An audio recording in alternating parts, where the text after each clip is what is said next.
Hello and welcome back, and yeah, guess what? This is one busy looking table today, isn't it? Today we're going to be looking at arguably two of the most popular DIY 8-bay NAS cases in the market. We talked about a lot of different cases recently for 8 drives. We looked at Silverstone's recent CS382, we were looking at UNAS's 8-bay cases, and we were even looking at some of the kind of shonky put together ones from InnoVision that we saw rolling out on Aliexpress. But regardless of all of that, when you look online and you look at people recommending at the end of 2023 and 2024, people buying DIY NAS cases, what's the best out there, you tend to find either the Fractal Node 804, which is now a decade old insanity, or you hear them talking about this, the Jonsbo N2, which I think is maybe 3 months old, 4 at a push. What I'm saying is, how can two cases a decade apart be so dang popular? But also in today's video, we're going to hopefully find out which one's better for you and your storage needs. We're going to look at capabilities, we're going to look at what you can actually cram inside these two cases, we're going to look at the design differences between them, and ultimately, what kind of user is going to make the most out of them. But without any further ado, let's crack on with design, right? Immediately, it has to be said, in terms of design, these two brands have gone a very different way. They've definitely both factored in a lot of active and passive cooling, although arguably one slightly more than the other. But it has to be said that when it comes to design, they've very much gone their own way. Now, if we go with the 10 years older Fractal Node 804, this is an 8-bay chassis here that is humongous. I don't think this video is going to do it justice to talk about just how big it is. The hard drive storage, for example, only occupies this area here, and it only hangs down to about there. It takes up, I would say, the hard drive storage array in this takes up around 30 to 35% of the overall volume of the system, and the rest of the storage is arguably dedicated to ventilation. Yes, there's a huge amount of storage inside of those PCIe cards, and we'll talk a lot more about the internals later on. But I would say the reason this case is as big as it is to facilitate cooling to the highest degree. The front of the chassis, although completely closed there at the front, that front panel can be removed, and there is a 100 and I believe 40, maybe 120, I'll double check, mil fan inside that. There's also space for a little CD slot drive there that can go inside, a 9.5mm slim. Also on the side there, as you can see, a couple of USB ports there. Those are USB Type A, and they are also 5 gigabits per second. Again, this case was a decade ago. We're not really going to hold it against it. And there's also the standard audio in and outputs there. The chassis itself has removable mesh panels there on the base for cleaning through for ventilation like dust and detritus. And the top of the panel has a further ventilation area, and that ventilation area, I might add, if we remove the top panel, isn't just a big mesh area covered in holes. That top mesh area there, removing it there, is slotted and ventilated all the way along with a soft mesh filter built in as well. There's actually 2 layers of filtration on that top panel there, and that immediately goes into a large area of ventilation with each of the storage areas here. And again, we've removed one of the storage areas, we'll talk about that later on, as well as the additional ventilation here, which resides above the CPU and MoBo, as well as the CPU fan, and those PCIe cards out the back. So before we continue, let's move over to the Jonsbo case here. Now, the Jonsbo is smaller. It is so much smaller. If we go for that front view there, we can see, forgive the bang there, that not only is the Jonsbo significantly shallower in terms of its depths, when I put both these cases side by side at the same depth, but at least in height, although they're near enough identical, but in terms of width, there is a huge difference there between these two cases. Just in terms of what you're seeing here in terms of spacing, look at the difference we're seeing here. So what exactly can you get inside the Jonsbo N2 case? Well, the Jonsbo N2 case has the same level of storage. It's got the 8 bays of SATA there, but it's also got some additional areas inside where you can store the 2.5-inch ones. But at least in terms of cooling and design, in terms of ventilation and thermal management, not only have we got the ventilation panel here, which by the way does not have active fans inside, but we've also got the mesh panel here for our storage area, but it's not quite as good as the ventilation there and the mesh kind of dust and lint protection that's afforded to the the Fractal node there. Now on the side we have got additional ventilation here because the MoBo and the CPU lives in this top cavity here. But I will say that although both of these do support quite large coolers, you can use larger coolers in for your CPU inside the Fractal Node 804. There's a further ventilation there, and the base of the system has no ventilation. So all of that cooling there is heavily reliant on those rear fans here with the two rear active fans there on the base of this case, as well as cavities to install further smaller 80mm fans there at the top, and of course the slot for the motherboard there based at the back. So if we leave that there and we cycle back here to the Fractal node, we can talk about the connectivity there at the back and what you're going to be able to interface with, because immediately obviously the fans are massive here on the Fractal node compared with the, comparatively smaller ones here located here on the rear of the N3. And indeed, remember, there is 3 fans in total inside this, and these are quiet activity fans as well, with these not being designed to be silent. They're not heavy noise, and it is a small chassis, but there's still no avoiding this system, metal all the way around, and they're both largely metal all the way around. They're both going to make vibration noise when in operation, and the fans are going to be a big part of that. So having a cooling system that's also a little lower in noise is going to be appreciated by a lot of users. Ultimately, if we were to really zoom out and talk about the ventilation and the cooling, unsurprisingly, the Fractal Node 804 is miles ahead in terms of active cooling and ventilation there. But cycling back to that subject of design, I will highlight something about the Fractal Node 804 that I personally think has aged so fantastically badly that almost, not quite, but almost, for some, it's going to be the reason to not buy this case. And that is how the hard drives are stored. Now, a decade ago, when this came on the scene, the kind of idea of custom cases designed specifically to build NAS servers, although they've been around a few years at that point, they weren't really that specialized. Most users were either using NAS devices that had been built for purpose, or they were going ahead and buying PC towels and modding them. There were middle ground between them, and modifications of shuttle cases being one of the earliest examples, but this was one of the first truly popular and head-turning NAS server cases. But I really do not like how hard drives are installed inside this. What you have is a top-mounted hard drive cage. You attach each of your hard drives that you're going to be utilizing, 4 in each of these cages, and then you slot them inside like so. Now, sounds convenient, right? Sounds easy. I want to remove my drives, pop in a new one, do a hot swap, swap it back in.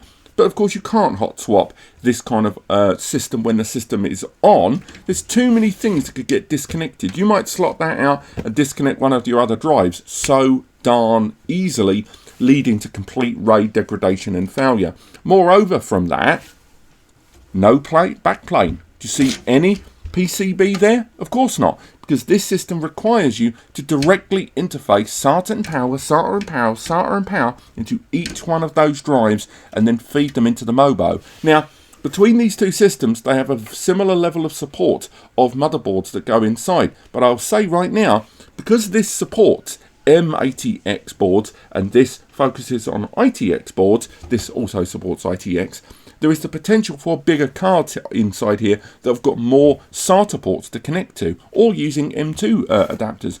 But nevertheless, that level of loose cabling all over the place for those storage drives hasn't aged that well. Why? Because when we look at the Jonsbo ends up being an example of pretty much the going trend of DIY NAS cases, and that is that they arrive with bays. They arrive either with trays or the ability to slot drives directly into the SATA controller board there. They don't go with loose cabling. They go for pre-made, pre-soldered and no loose wire backplanes with SAS and SATA connectors there on the rear. And then on the rear of these cases, what you end up with is a series of areas to connect those SATA cables in a far more tidy fashion. Popping that down there. You can see the rear of that board leads to that backboard there. And yes, of course, we've still got to use individual SATA connectors, but having the individual SATA connectors connected to the rear of the board means that if you do choose to remove hard drives because you're doing a hot swap there, or introducing new drives or changing drives out, you're not going to be worrying about disconnecting SATA ports because the board won't move. And the same goes for power connectors. On this device here, you're going to need to have individual SATA power for each of those drives, whereas in this device you only have to use 2 Molex power adapters or use the SATA power to directly interface into that, and that will power all of those drives in a much cleaner fashion.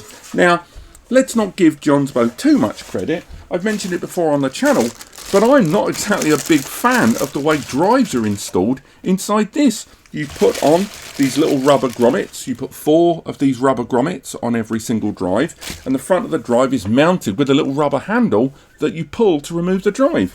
That's not great. I'm not a big fan of hot swapping drives via slightly rubbery and potentially kind of elasticated handles that could jiggle the drive. Still, nonetheless, hot swapping in this and removing and adding drives is so much more convenient, and it's just another example of things that have changed in the last decade or so in terms of how storage and NAS devices actually hold on to the bays of storage with these bigger drives. Carrying on with that idea of what's changed in modern storage, we can also touch on the fact that the front panel of this device features 2 USBs, the same as this, but this time they support USB type A connection here that's a 5 gig, but they also have a USB type C connection that's 10 gig. Now, obviously that is reflected on the F panel cables inside, because to utilize USB-C and particularly 10 gig USB-C, you need modified adapters, and you can get adapters in between to cross over to older MoBos,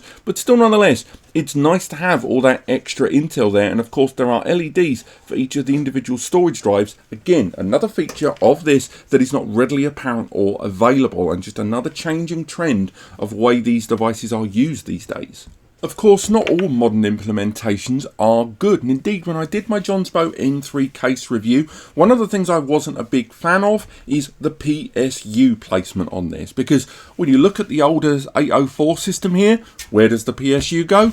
Obviously down here. We've got this giant ATX bay here where we can put a particularly large PSU if we choose to filter into the rest of the system, with even cable management there at the bottom to filter a lot of those cables through towards the motherboard conveniently through the middle wall of that casing there. Now, unlike the Jonsbo N2, which utilised a very similar methodology to that using SFX PSUs, this continues to use SFX PSUs.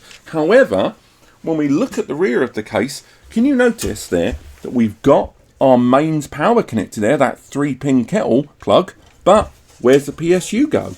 Well, the PSU goes inside the front of the casing. You can just make out this extension cable here that connects into the PSU, and the PSU lives bottled up in this front corner of the case down here. It lives here inside the casing, and then it is filtered into with the PSU, and then that PSU goes into the extension for you to reach outside. That means that replacing the PSU on this is an absolute ball ache. Putting in the PSU into this device to then have to, if you have to experiment or change or upgrade the PSU, or you have a failure, results in having to remove all kinds of gubbins. The PSU is placed upright as well, and although it is feasible to remove the PSU without having to remove the motherboard, it's going to be really tight because of the way the cables are filtered throughout this system to both the motherboard and into that back plane, filtering underneath the motherboard there in that cavity. So I will always prefer, if I'm going to have an internal PSU, I want to be able to reach it easily, and replacing the PSU in this, particularly with more modern ones with removable cables, is going to be way more convenient. And of course, bigger and better and more powerful PSUs are supported on this as well. Now, when it comes to your MoBo placement inside these devices, as mentioned, there is a difference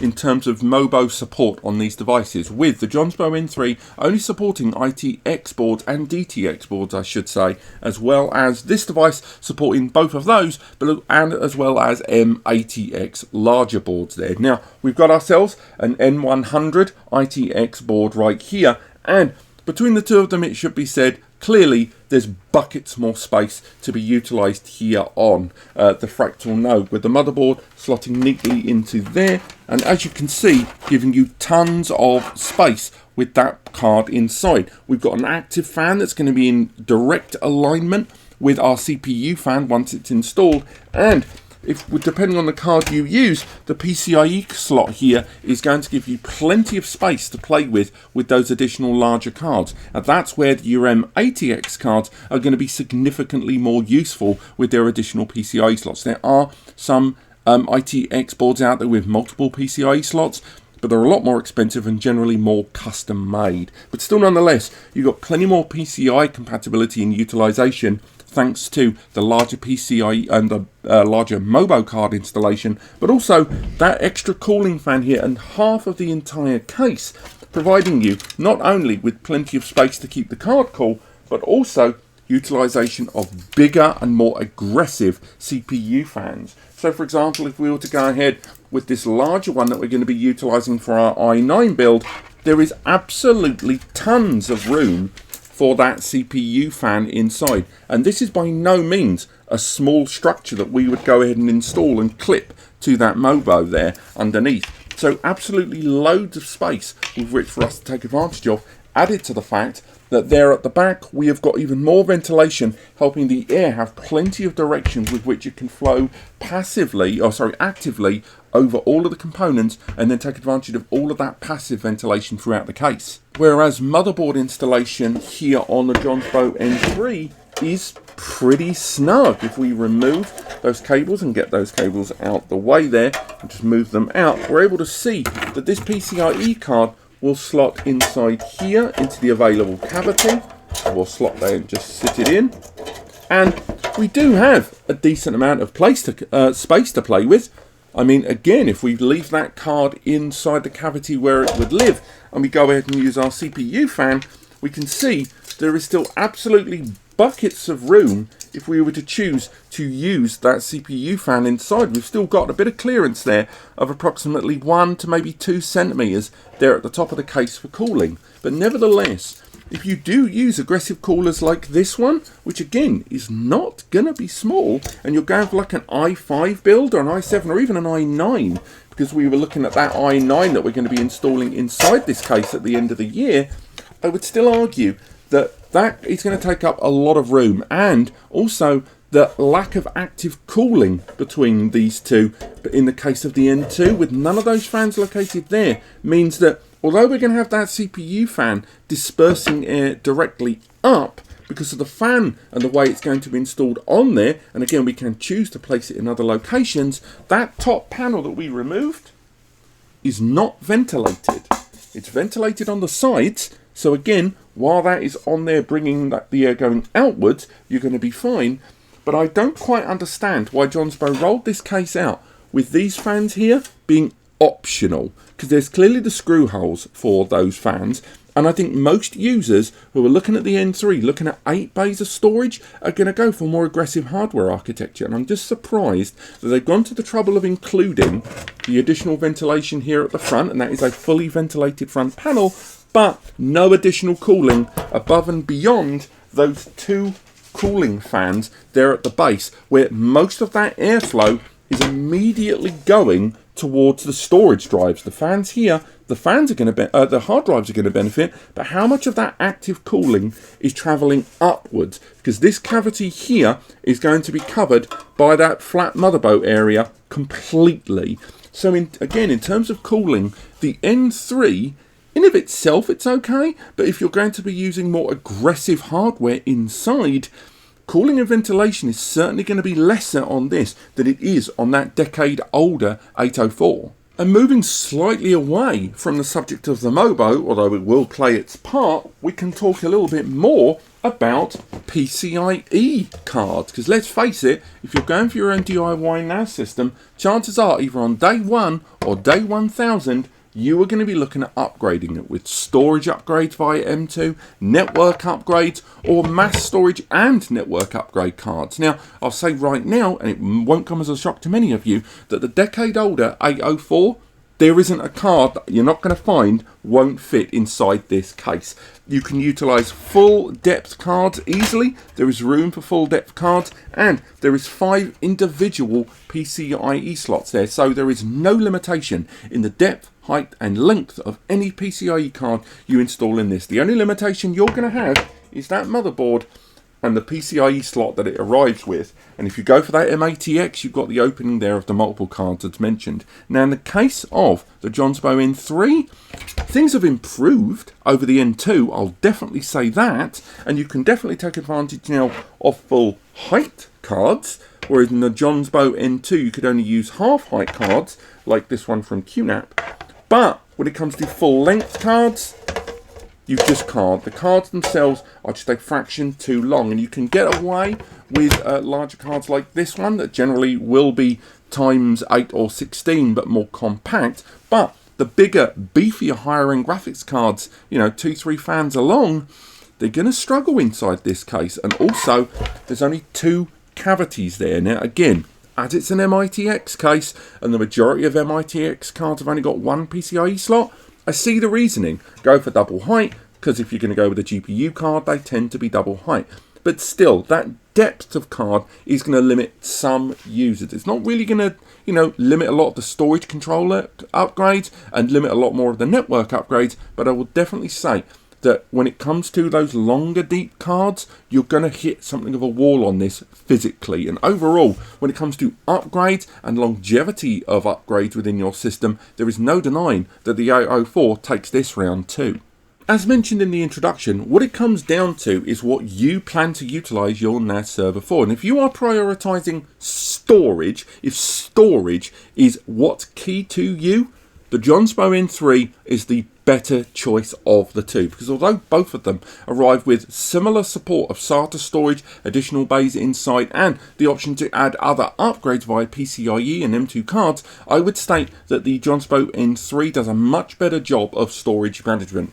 With the regard to the way SATA bays are handled internally, with the individual bays and the cage system there that goes into the backplane. I would argue in terms of hot swapping it is better overall. I would also argue that the PCIe, although smaller support on this than on this, when it comes to M.2 cards, unless you're looking at the mass, you know, exploder cards like the one I just showed you, this is going to be more than sufficient for those needs. Also, for storage use, there is more than enough cooling inside this system, and it's only when you move towards more aggressive CPUs and therefore more aggressive accessories that you may find the Jonsbo N3 the lesser of these two systems. Also, when it comes to utilizing the storage accessories there, you've got higher bandwidth ports there on the front on that F panel there for connecting devices, and I would argue to go for the larger amount of capacity in terms of terabytes, but the lowest area of storage in terms of physical footprint, this is going to be much better for you. So focused storage individuals, and dare I say network performance individuals, are definitely going to prefer the Jonsbo N3, despite its price tag coming close to twice the price of the Fractal Node 804 when you shop around. Now, if you are concerned with a server working hard 24/7, perhaps with virtual machines, surveillance and those sort of things, or AI related processes, if you're looking to run a higher end game server, if you are someone that focuses on long-term scalability on your solution, and this has been going around for a decade and it's still popular, that gives you some idea about the scalability for a lot of those day one users, I would argue the Fractal Design Node 804 is the more future-proof system of the two. Now, it's future-proof in terms of cooling and ventilation, it's future-proof in terms of the storage, and in terms of the PCIe upgrades and the available capacity and space inside.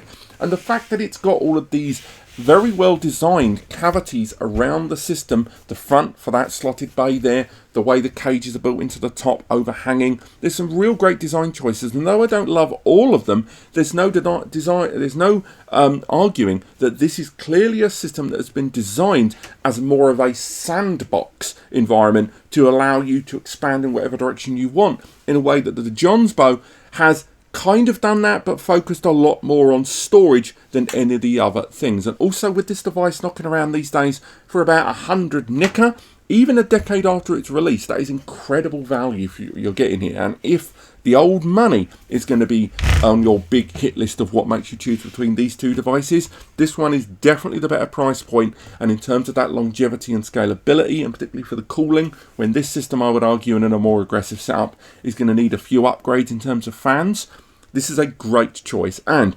scalability versus storage, power versus storage, and of course space saving against these two devices is going to be paramount. But this has been the Fractal Design Node 804 versus the Jonsbo N3 at the end of 2023. Thank you so much for watching. I hope you've enjoyed this. If you have, let me know in the comments. If you need help with your DIY or turnkey NAS solution, head over to NAS Compares and use the free advice section on the right hand side of every page. Or go to our Discord, or go to our Ask.NAS Compares forum for additional assistance. Finally, head over to Ko-Fi and Patreon, as well as YouTube membership here if you want to get access to these videos early, get expedited support, or be invited to our monthly Zooms and seminars where we talk a lot about what's going on the channel, of course, but also trends in storage. We talked a lot of the brands and do Q&As, Ask Me Anythings, and it's all there if you join to those membership programs. But apart from that, thank you so much for watching. Have yourselves a great week.